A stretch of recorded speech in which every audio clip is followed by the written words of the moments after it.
You have found what lights you up. I'm your host, Sunny the Life Coach, and I'm here because I see you searching for something or someone out there to help you feel better. Something to take away the pain that you're feeling, the inadequacies. I know all of the things that happen in life can leave you feeling empty. Your search is over. This podcast is all about finding your own freedom and power to love yourself enough to shine in the ways you were always meant to, the ways in which you are already fully capable of. If you're ready for some real talk, some serious truth bombs, and a few F-bombs, you are in the right place. Let's do this. Let's get lit.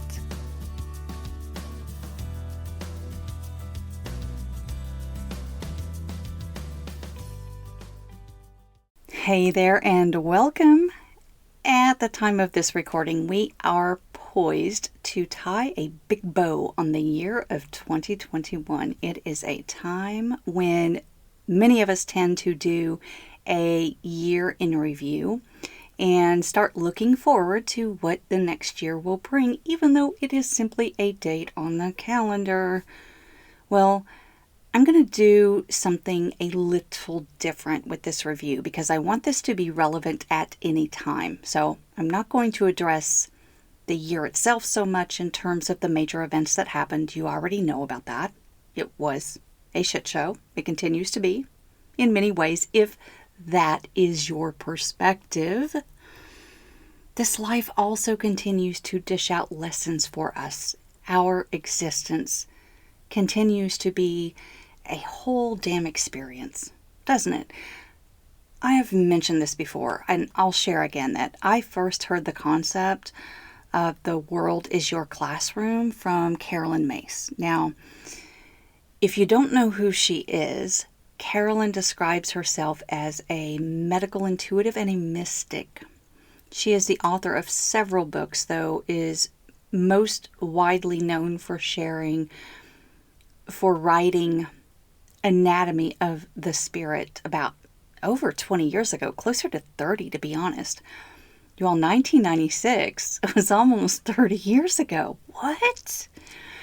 Yeah, she's been around for a while, and I do have this book on my shelf. If I'm being honest, it was probably one of the first ones that introduced me to spirit realms and the woo in general. Absolute legend. I'm bringing this up because it's the title of this episode, and I do always seek to provide attribution when and where I am able to do so. Carolyn may not have been the first to have said this. It's just the first time I heard this. It was from her. So there you have it. That's what I do.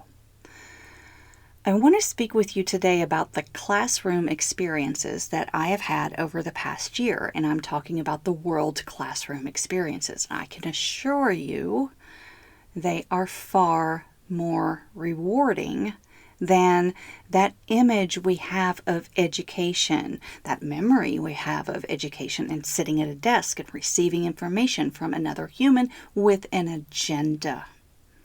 I call it sit and get.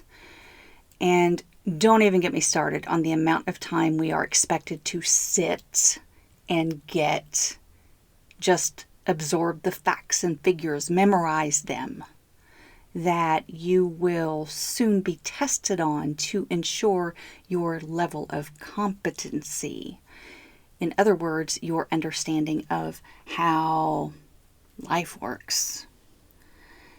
And also, don't even get me started that I was reading articles at least a decade ago that relayed that sitting is the new smoking in terms of your overall health and well-being. But have we changed a thing?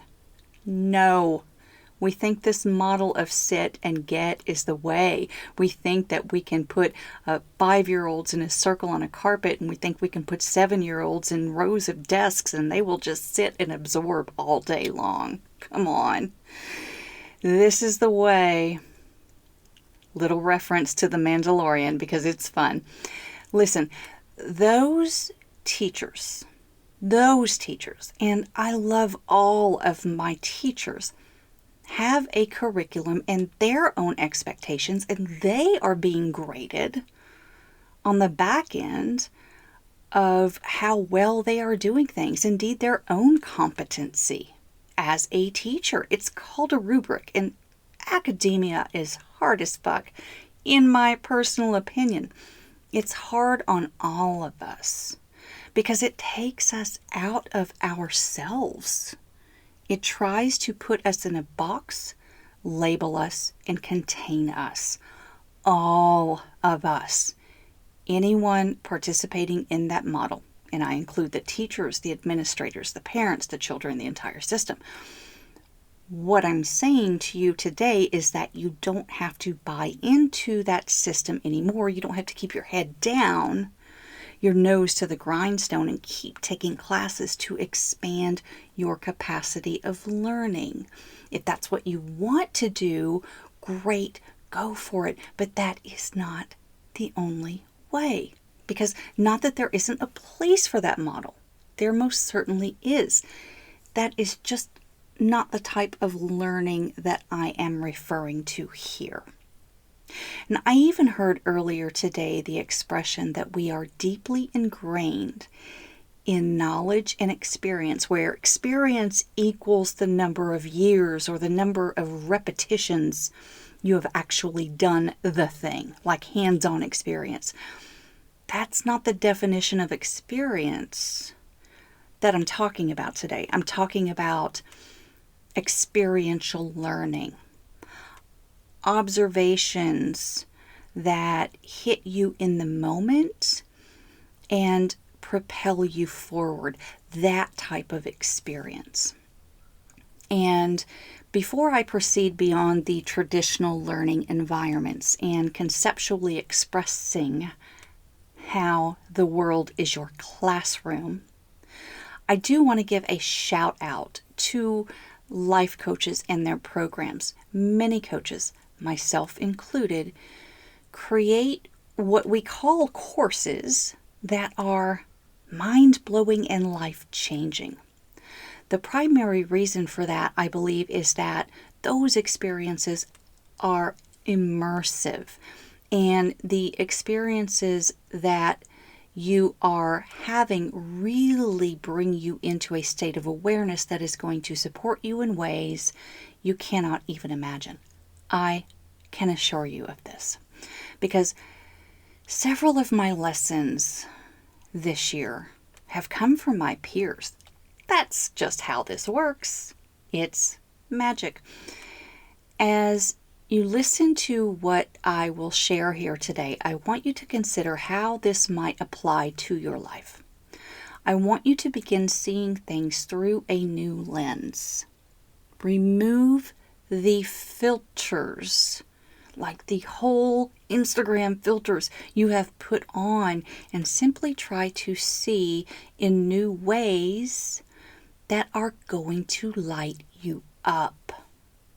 And this is going to be in no particular order. I'm just going to put it out there as it comes to me. One of the greatest things I have learned is that no one can reject you. Rejection has been a major theme for me this year, and to be honest, throughout my life. I mean, if you happen to catch the last episode, I went way back to the times I was rejected by boys I was sure that I was head over heels in love with, going all the way back to like 5th grade, which in itself is hilarious because my son is currently in 7th grade and he couldn't care less about girls right now. So I'm going back and giving those boys some grace these days. This doesn't just apply to love, though that can feel like the deepest rejection of all. When someone you love doesn't love you back, that is a bitter pill to swallow. And then we get all wrapped up in wondering what's wrong with us, which just feeds our insecurities and our lack of self-worth, and it becomes a whole tragic experience until, that is, we finally process that pain and move through it. We eventually heal. I want you to think about other areas of your life where you have felt rejected. Maybe it was a job that you really wanted that you didn't get. Maybe it was the loss of a job that you already had and truly enjoyed. Perhaps it was close friends or even a family member who rejected you, or some other opportunity that was presented as a dangling carrot to chase that you simply couldn't reach. It remains one of my favorite questions to ask myself, what am I making this mean? What am I making this mean about me? Because that is the key. It really takes you out of your victim mode by giving you the power to observe and fully recognize that I am making this mean something. Only me. The person or entity on the other side of this relationship is just living life. And maybe part of their path is to say no. No, I don't want this right now. This isn't in alignment for me. It is not. Hell, I've been practicing this quite a bit, so it's important to acknowledge that every other human has the same authority. The authority to say no. This is not for me. Which is a great segue into the next lesson. Listen to your gut. Another thing I've mentioned in recent episodes is that I have been introduced to human design this year, and I'm telling you, it is indeed what my friend Kim refers to as a permission slip to be myself. It is an explanation of who you are, who you were born to be. It isn't an assessment or a personality test. It is not an Enneagram. It is not Myers-Briggs. It is more a close cousin to astrology. This is who you are. And I do love astrology, and I have immersed in that also this year. However, there is language around human design that is very helpful in terms of deepening my own understanding and self-awareness. I learned through human design that I have what is referred to in human design terms, a defined sacral, and therefore that is my authority. My sacral being defined doesn't necessarily make it my authority automatically, but that is who I am. I have sacral authority, which means that when I use my gut to make decisions, when I tap into my instinct, I am more in alignment with me. Now that takes a bit of practice because we have this ability when we are children. But then we are taught all of the ways that it's wrong to do this through that classroom of the world around us. All of us. It happens to all of us. And there's an especially complex layer for girls. We are supposed to be good and always considerate of others and polite. All of the things. We are conditioned to always be thinking. How is this going to look to others? How will it be perceived? What will they think of us? So we eventually become detached from our bodies because it seems safer to make all of our decisions with the logical part of our brains. It has been a challenge for me to tap into my instinct and begin listening to that part of me instead of my mind. I have stumbled and fumbled and fucked it up a few times. It's almost like learning to walk again. I'm like a freaking toddler. And I'm okay with that because here's the thing about toddlers. They are unapologetic, they feel their feelings, and they openly express them. They fall on their faces, and then they laugh about it. Seriously, my neighbors' toddlers are starting to get a little older now, but when they were very young, I was so impressed by the mom's reaction whenever they would fall. Like, they would be playing outside and fall on the sidewalk and just sit there stunned for a second. Maybe lay there because I did a face plant. And she would just start cheering immediately like they had just put on a great performance. And they would get up, brush themselves off, throw their hands up, and laugh. Then they would be on their merry way. And we hang out with them often, so my husband and I quickly joined that party. And soon there were like 4 adults standing around cheering whenever the kids would fall down. It was so fun. How can you cheer yourself on when you fall? Oh, that's another good one that I actually use so much with my clients, but sometimes forget to provide to myself, and that is have your own back. That would be a third lesson, but I see the ways that these two complement one another, especially when you are learning to trust your instincts and therefore to trust yourself, because that trust is the foundation of your ability to have your own back. Trust your gut and have your own back while you're relearning how to do what used to come naturally for you. Give yourself some grace. Stand up, dust yourself off, and get back to fumbling. Eventually you're going to master it. You've mastered walking, have you not? Another thing I continue to hone my skills on is listening to the universe, or God, Creator, Source, Spirit, whatever term resonates with you when you are thinking of that divine energy that is always with you and is even a part of you. I say listen, but I also mean see. And I mean sense. You are always receiving messages. They just don't come in the form of language. They come in forms of signs, signals, sensations. Even angel numbers. You know when you see 1111 or 444? My husband sees 333 quite often. He has for years.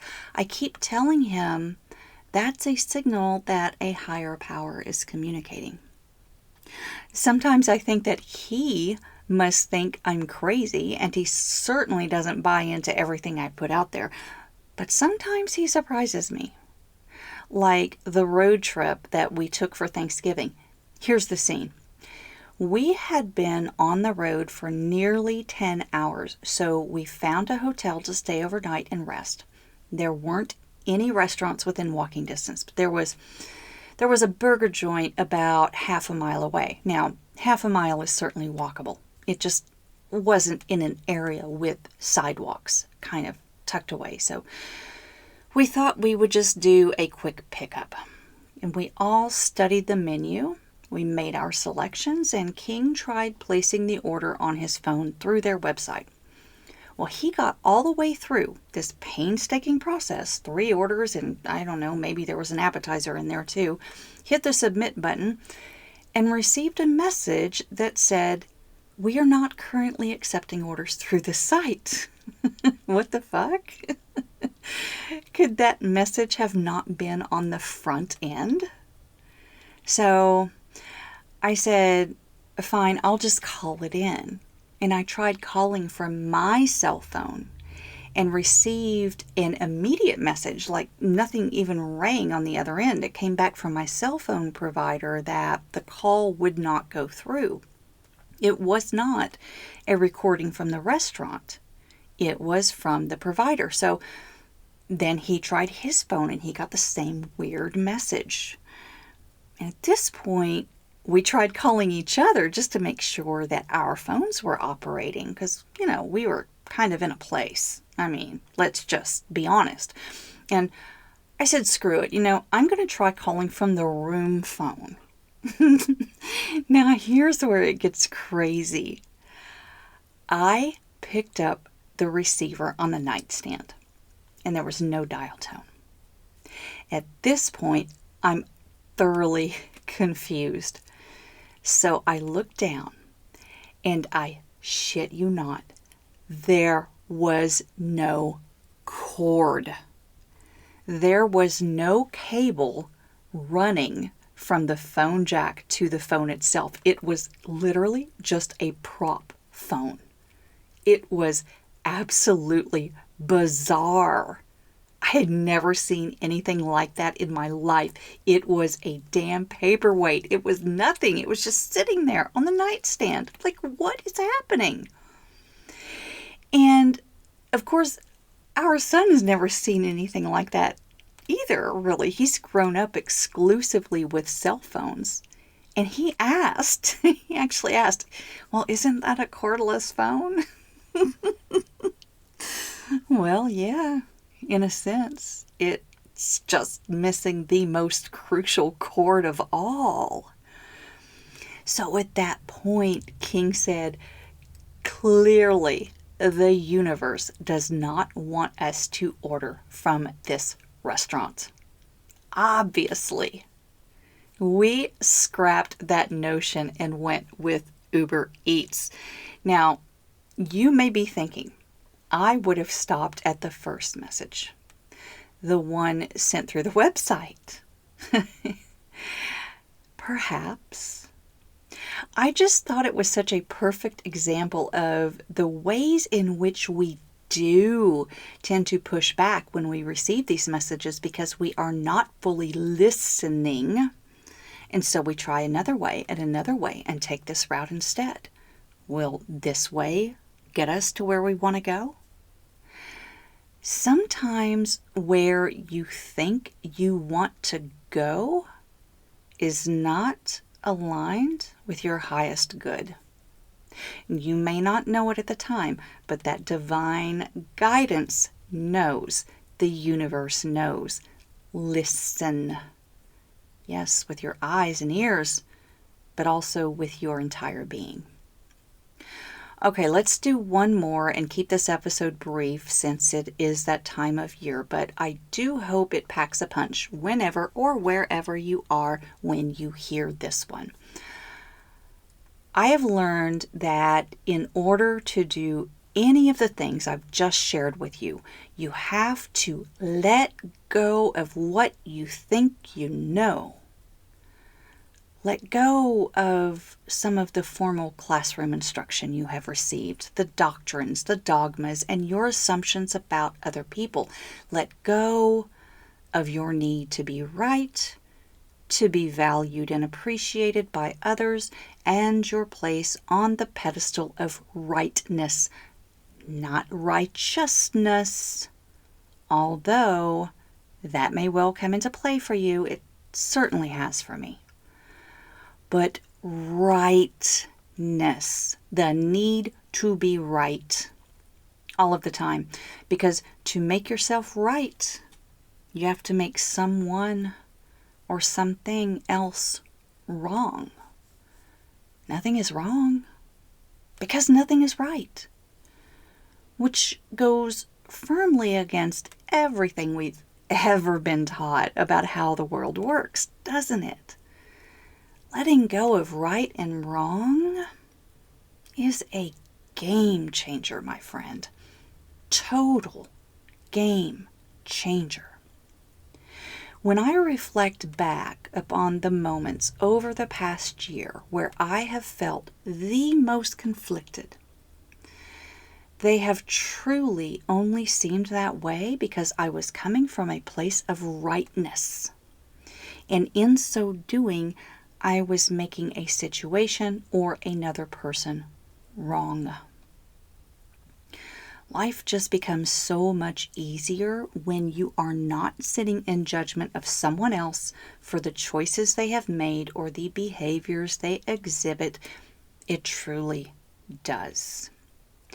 And it is so easy to get caught up in following the herd, where the herd is your friends, your family, the people you care about.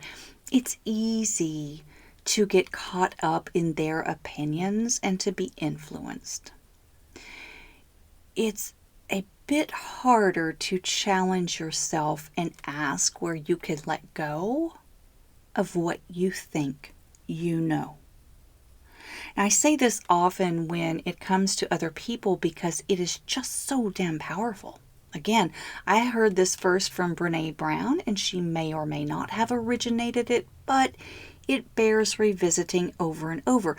People are just doing the best they can with what they know at the time. That includes every single human being, living or not. That includes your painful memories of your departed grandmother. That includes the mother that is still living and sitting across the table from you at Thanksgiving dinner. That includes the sister who you think has rejected you. That includes the angry old man sitting in traffic behind you, raging and laying on his horn. Every single one of us, and I say us, because humans are an ecosystem in themselves and we are all connected. Every single one of us is just doing the best we can with what we know at the time. The only way that I was able to come to that realization myself was to let go of what I thought I knew and just be open to all of the possibilities out there. Perhaps there are things that cannot be explained in textbooks or even self-help books. Perhaps your teachers in life, the formal ones, the classroom-based teachers, have really touched you. I have a few that have made a lasting impact. That is for sure. But be open to the possibilities that your greatest teacher might just be found in the mirror. Or it might be found in the man on the street, because what is in him is also in you. Those of you who practice Christianity may have come to believe that Jesus is in every person. And if Jesus is also God and part of the Holy Trinity, how much of a stretch is it really to open up to the possibility that you are a part of that too? You may have learned that trees are interconnected through their root systems. They actually share nutrients with one another beneath the surface of what we can't see.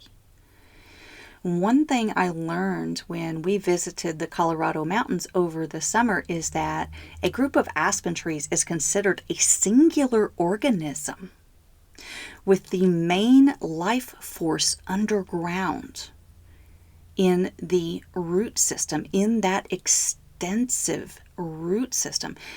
Is it really that much of a stretch to consider that human beings might be the same?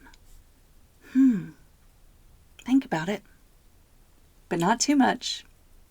What does your gut tell you?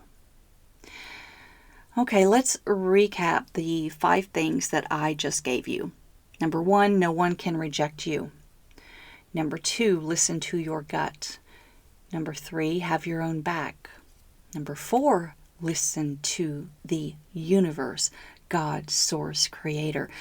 Let go of what you think you know. Last but not least. Now, I may not have actually been introduced to all of these concepts during the past year, but I have certainly been provided ample opportunities to go deeper into integrating and fully embodying them in my daily life. I have had and will continue to have so many teachers come in and out of my life, and I will continue learning those lessons as long as I am living and breathing. That is how this works.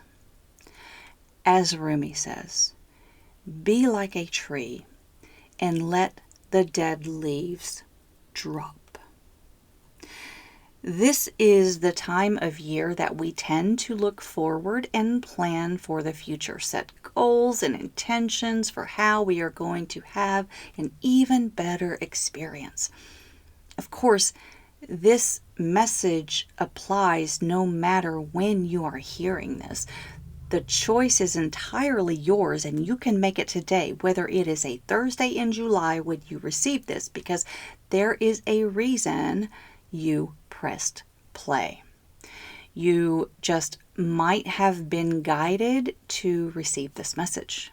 So, yes, whenever or wherever you are, in order to truly appreciate your journey, first let those dead leaves drop.